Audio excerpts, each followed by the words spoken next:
Under the dim lights of an old tavern in Taipei, whispers floated among gangsters about a name that struck fear into the heart of Taiwan's criminal underworld ghost who weeps. A ruthless killer with no remorse, he had taken down 6 notorious crime bosses, topping the list of the island's most dangerous gunmen. No one knew where he came from. All they knew was that death followed wherever he went. For 5 long years, the gang he led was behind hundreds of bloody crimes, sending chills down the spines of both police and fellow outlaws. And yet, despite being a cold-blooded assassin, when he finally came face to face with death, the one thing he longed for wasn't money or power, but a wedding with the woman he loved. February 11th, 1989, Chiayi City, Taiwan. A feared mob boss named Luo Kundao arrived with 8 of his men to meet representatives from another gang for a business negotiation. Luo was a seasoned player in the underworld, hardened by years in the game. Arrogant, but not reckless. Knowing that talks might break down, he and his crew came armed with M1911 military pistols, .45 caliber sidearms once used by the US military in the Vietnam War. Across the table sat only 2 men, each carrying a small bag. Seeing how outnumbered they were, Luo Kundao grew even more confident that he held all the power, but things never go as planned. The conversation turned heated, arguments flared, and tensions escalated fast. Luo signaled his men to ready their weapons, prepared to shoot at a moment's notice. But before he could give the order, the 2 men across from him suddenly pulled out compact Uzi submachine guns from their bags, military-grade weapons made in Israel, capable of unleashing a torrent of bullets in mere seconds, far more lethal than the pistols Luo's men carried. In a flash, the tables turned. Gunfire erupted. The shootout was brutal. Luo Kundao was shot through the head and died instantly. Of his 8 men, 5 were killed on the spot, while the remaining 3 were gravely wounded. The 2 attackers walked away without a scratch, disappearing into the night before the police arrived. When authorities reached the scene, they found chaos spent shell casings scattered everywhere. Forensic analysis revealed that the 2 gunmen had fired over 100 rounds, leaving behind 5 empty 20-round magazines. The precision and cold efficiency of the attack stunned investigators. The massacre rocked Taiwan. It quickly became one of the bloodiest shootouts in the island's criminal history, making headlines both locally and internationally. In the underworld, Luo Kundao had been a major figure, yet these 2 shooters didn't hesitate for a second proof that they feared no man, no retaliation. To fellow gangsters, they were mad men with nothing to lose. To the Taiwanese police, they were now the prime suspects in an extraordinary case. Within days, both shooters were placed on the country's top 10 most wanted list.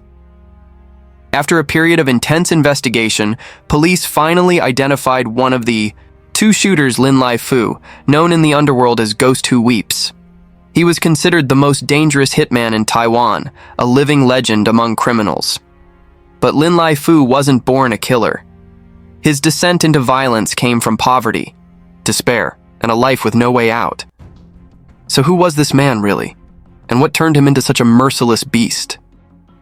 Back in the 1960s, the dark alleys of Chiayi City, Taiwan, were no place for the weak. It was a brutal world where money ruled, the strong walked with swagger, and the weak bowed just to survive. In that world, a poor child like Lin Lai Fu never had a choice not in who he'd become, nor the life he'd be forced to live. Born in 1959 into a dirt-poor family, Lin never had the chance to go to school. While other children carried books, to class he wandered the streets, hustling odd jobs just to feed himself. He grew up in the slums, surrounded by thieves, gamblers, and thugs. No one ever taught him right from wrong. Slowly, he fell in with the wrong crowd drifters, petty criminals. At first, it was just small-time theft to get by. Back then, he wasn't yet cruel, just another nameless street punk among hundreds in the city. But everything changed in 1986. Early that year, while wandering the streets, Lin suddenly snatched a check from a pedestrian and used a knife to threaten anyone who tried to stop him. The police quickly issued a warrant for his arrest. With nowhere to run, he sought shelter from a gang boss. Impressed by his fearlessness, the gang took him in, assigning him to guard a local casino. In 1980s Taiwan, Casinos didn't exactly hide in the shadows. They operated openly, bustling like street markets. Everyone came: day laborers, officials, even high-ranking politicians. Right outside the casino, Lin Laifu guarded, there was a small grilled sausage stand. The sausage vendor was a clever man. He soon realized how addicted gamblers were to chance and came up with a new gimmick, a betting game called 18 Holes, popular in Taiwan. The prize? Free sausage skewers. The rules were simple. If the vendor won, the customer had to pay. But if the customer won, they ate for free. The game quickly became a hit, drawing in gamblers and even local gangsters. On November 8th, 1986, as usual, Lin Laifu stood by the casino entrance on watch. Around dusk, the gang boss who ran the place, Lin's superior, suddenly felt the urge to join the sausage game out front. No one knows why, but he got really into it. Round after round, he kept losing to the vendor. Still, whether he lost or not, he casually grabbed sausages off the stand, eating them without paying a single dollar. The sausage vendor could only stand by and force a smile, too afraid to say anything. Watching what had just happened, Lin Laifu felt his fingers itch. He wanted to try his luck too. After the boss walked away, Lin stepped up to the sausage stand and started rolling dice with the vendor. But just like his superior, Lin kept losing every single round. Thinking back to how the boss had lost earlier and still shamelessly grabbed a sausage to eat, Lin decided to follow suit. Mimicking his boss's swagger, he reached out and grabbed a sausage. This time, however, the vendor no longer smiled or tolerated it. With a cold expression, he refused. "You can't eat for free," he said bluntly. Annoyed, Lin barked back, "I'm one of the boss's men. What's the big deal if I eat one of your sausages?" The vendor curled his lips slightly in a mocking smirk.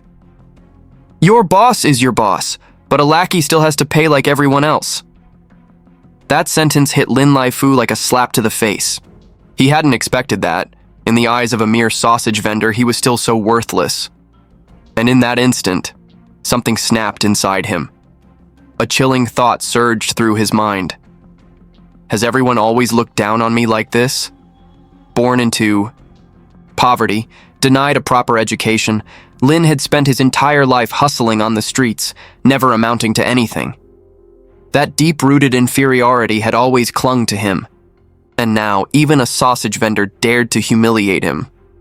His eyes drifted to a small knife on the counter, the one used to slice sausages. Without thinking, his hand lunged forward. He grabbed the knife and stabbed the vendor again and again. It all happened so fast. When the wave of rage subsided, Lin looked down to find his hands drenched in blood. The vendor lay crumpled on the ground, his breath gone.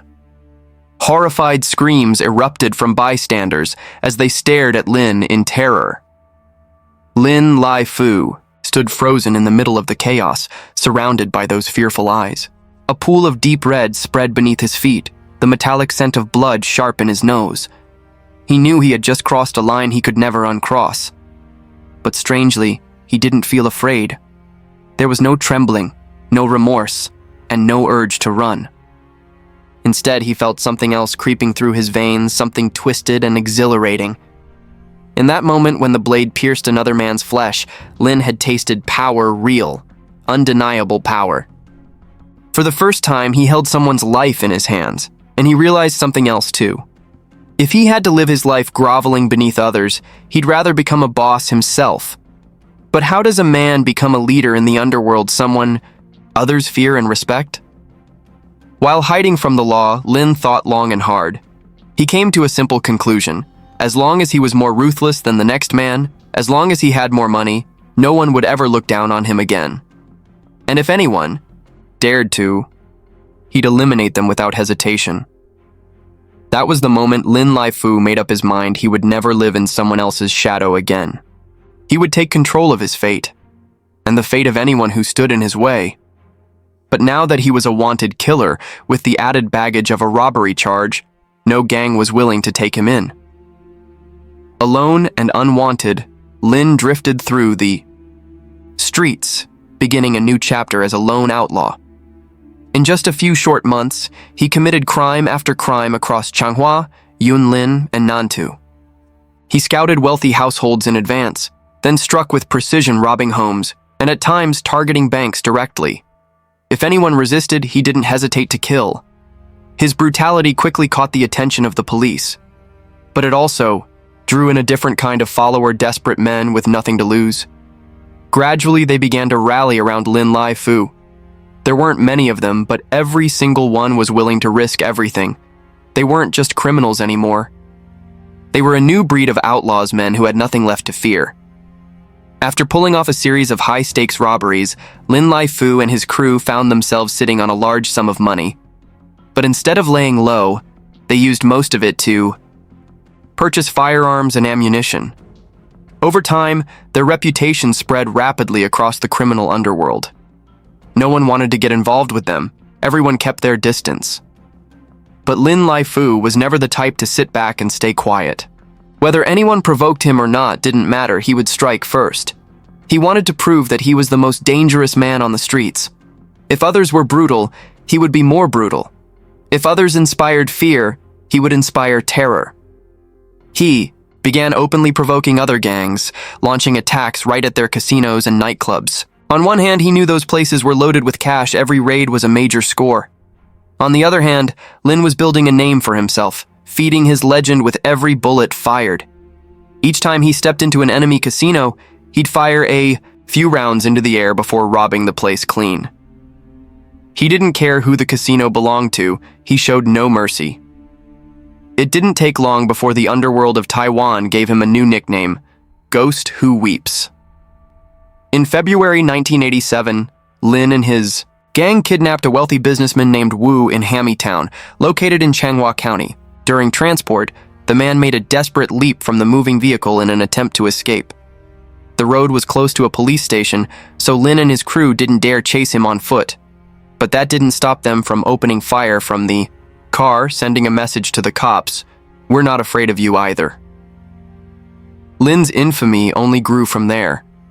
Within a single year, his gang carried out dozens of robberies at high-end entertainment spots, targeting wealthy businessmen and elites. But over time, Lin realized something.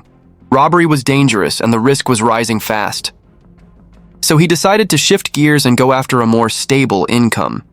He started pressuring other gangs to let him buy into their casinos and nightclubs, forcing his way in as a business partner. Most gangs gave in. Faced with his threats, they had no choice but to compromise. But not everyone bent the knee. One gang, led by Cho Ching-che, refused to back down. Cho made it clear he wasn't afraid of Lin Lai-fu or his thugs, but that defiance would cost Cho his life. On February 18th, 1987, inside Gorky Cafe in Nantou, Lin confronted Cho and demanded a cut of his profits. Cho flat out refused. Lin didn't hesitate, not for a second. He pulled out his gun and shot Cho dead on the spot. Less than a month later, inside a karaoke bar in Changhua, Lin struck again. This time, his target was Xia Qin-lung, another casino boss who had once argued with him over profit sharing. That argument would be Xia's last. Lin gunned him down without remorse. The deaths of Cho Ching-che and Xia Qin-lung, both prominent underworld figures, sent shockwaves throughout Taiwan's criminal world. Terrified of becoming the next target, many casino operators had no choice but to hand over a cut of their profits to Lin Lai-fu. It was either that, or end up dead. Even with money flowing steadily, Lin never lost his thirst for blood. On August 9, 1987, he and his gang went to dine at the Dongwang restaurant in Kaohsiung. Coincidentally, another local boss, Miao Tsung-cheng, was also dining there that night. Miao's table was rowdy, and the noise irritated Lin. Annoyance turned to rage. Words were exchanged, and then, without warning, Lin reached for his gun. Moments later, Miao Tsung-cheng and two of his men lay dead on the restaurant floor. Then, on October 7th of that same year, Lin Lai-fu and his crew staged a fake car accident in Yuanlin Township, Changhua County. Once the victim was lured in, they pulled a gun and executed him on the spot, stealing $20,000 and a Rolex watch. It was clear that after murdering the sausage vendor, something inside Lin Lai-fu had changed. His cruelty intensified. He became willing to kill over even the most trivial matters, turning himself into a nightmare for Taiwan's underworld. But in a place full of gang bosses and hardened criminals, was there really no one who could put a stop to him? In truth, many gangsters did vow to take him down, but each time Lin responded with acts so brutal they left the entire criminal world in shock. In 1989, in Taichung, Lin Laifu captured a rival gang led by a boss named Lai Zhen. He brought them to an isolated area beneath a bridge in Jushan Township, Nantou County. There, using a sledgehammer, he bludgeoned them all to death, then buried the bodies in a deep pit that had already been prepared. Lai Zhen's family launched an exhaustive search, but in the end, all they found were bones. That same year, in Chiayi, Lin gunned down his enemy, Lo Kuntao, along with 5 of Lo's men. That act officially made him Taiwan's most wanted fugitive. After the shooting, 3 criminals Wei Chin-hung, the bodyguard of infamous arms dealer Lu Chao-chien, along with Tai Chin-tung and Shu Yi-sing, pretended to be Lin Laifu and kidnapped a wealthy businessman for ransom. When Lin found out he was being impersonated, he didn't let it slide. On June 8, 1989, he tracked down Wei Chin-hung and shot him dead. The very next day, Lin and his crew located Tai Chin-tung in a rice field near Taichung and executed him there. Then they hunted down Shu Yi-shing and killed him on a riverbank. Just a few months later, on October 11, 1989, Lin and 3 of his men broke into the home of the deputy chairman of the township council in Ta Pai.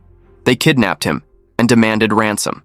At the beginning of 1990, Lin became embroiled in a dispute with another underworld kingpin, Tai Yung-chang.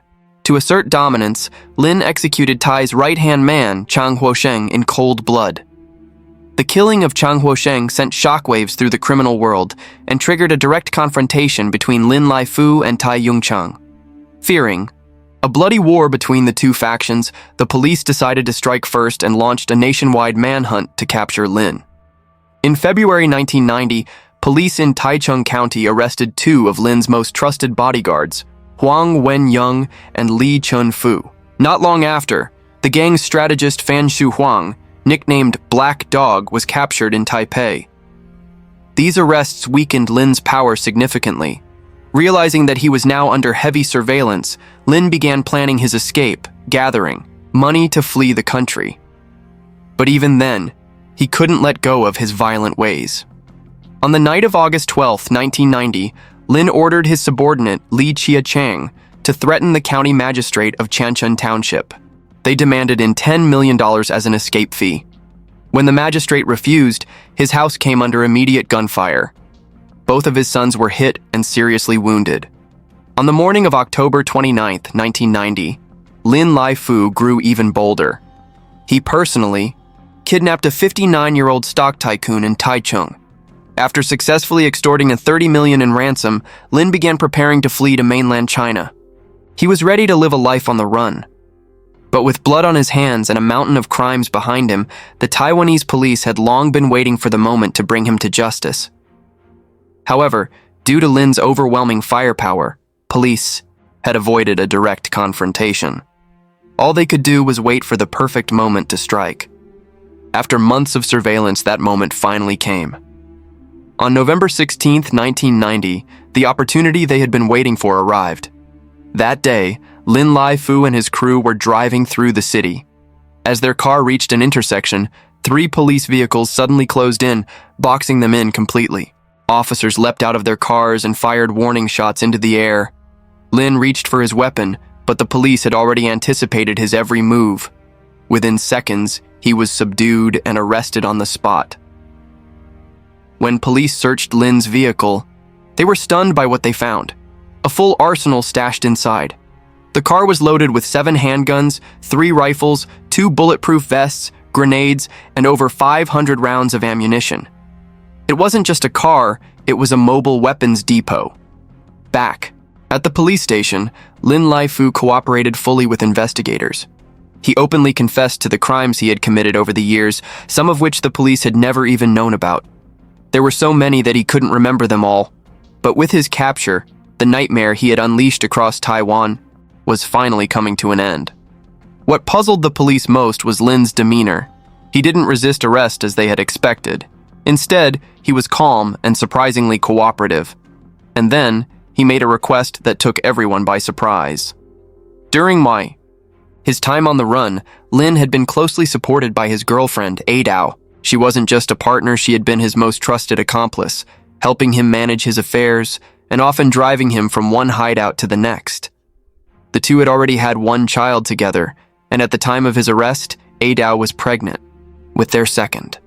The police had been searching for her for a long time, but without success. It wasn't until 3 days after Lin's arrest that Adao voluntarily surrendered herself to the Criminal Investigation Bureau, escorted by a police reporter. Since murdering the sausage vendor 4 years earlier, Lin Lai-Fu had been involved in over 100 criminal cases and had taken the lives of 27 people. After a thorough investigation, the prosecutors indicted him, and the court sentenced him to death. Photos from that day still circulate online, Lin wearing a suit, his feet shackled in chains, preparing to walk into the ceremony. On July 25, 1991, his wedding day, Lin seemed to be in good spirits.